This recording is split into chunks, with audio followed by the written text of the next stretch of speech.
How's it going, everybody? Still good? Good. Fair enough.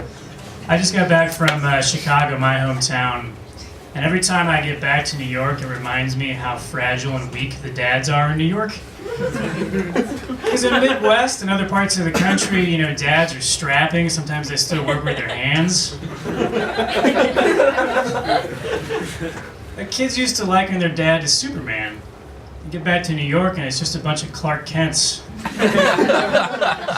Black rimmed glasses and a worthless journalism degree.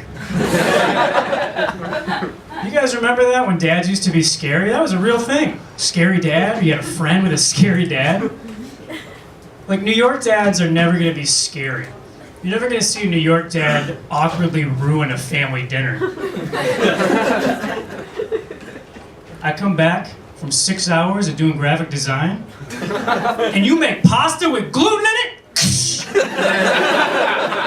Pick it up, Denise! And recycle that glass I broke. Oh, you gonna take the kids and go to your sister's? You're not gonna take the kids and go to your sister's. You do that, I'm getting the kids vaccinated. Yep, that's right.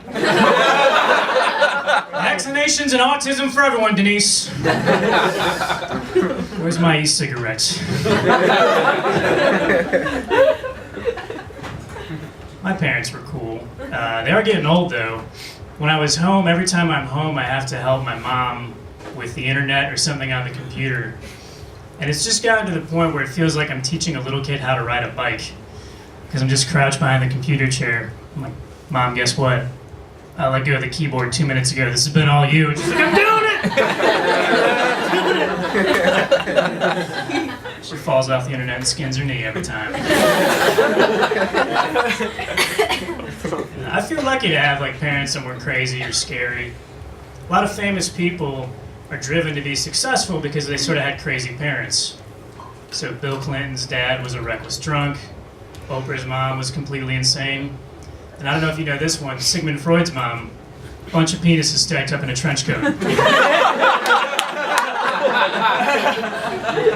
Explains his deal. You guys all like Netflix? Woo! Good, I'm getting divorced. Allow me to explain how those two things are related. So I'm getting divorced and my ex moved out of the apartment, and I went through the process for the first time of stripping an apartment of all the pictures and the memories and stuff. Long day. And when it was done, I'm like, I'm gonna have a drink and watch Netflix. And I turned on Netflix, and the prompt screen that comes up says, who's watching, Chip or Cassandra? I'm like, it's just me here now! Why must you mock me, Netflix? I don't know, being alone's not so bad now, though. Like, I've got the bed to myself for the first time in a long time. That's a good thing. My ex used to have this trick sometimes where she would wake up first thing in the morning, tears streaming down her face. Angry. What? She's like, I had a really vivid nightmare that you cheated on me. I'm like,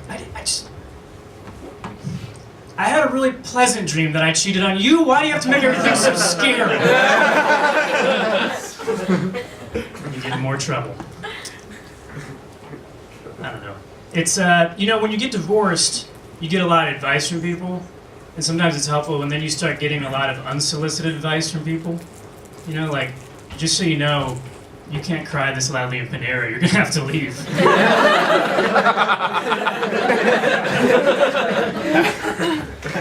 I'll leave you guys with this. When I was married, I had the luxury of being freelance and being on my wife's benefits.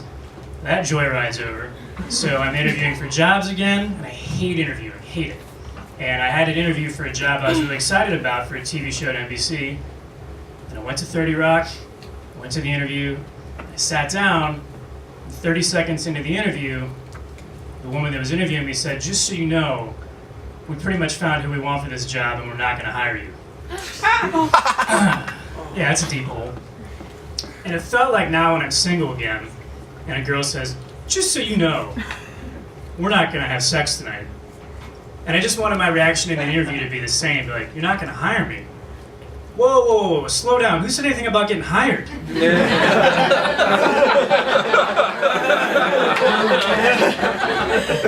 Getting getting hired is a big step. I just want to have a nice interview, you know, get to know each other. A couple bottles of water, a few laughs. By the way, I could like text any company I want and get hired at any time. I wanted us to have something special. You guys have been great. Thanks so much.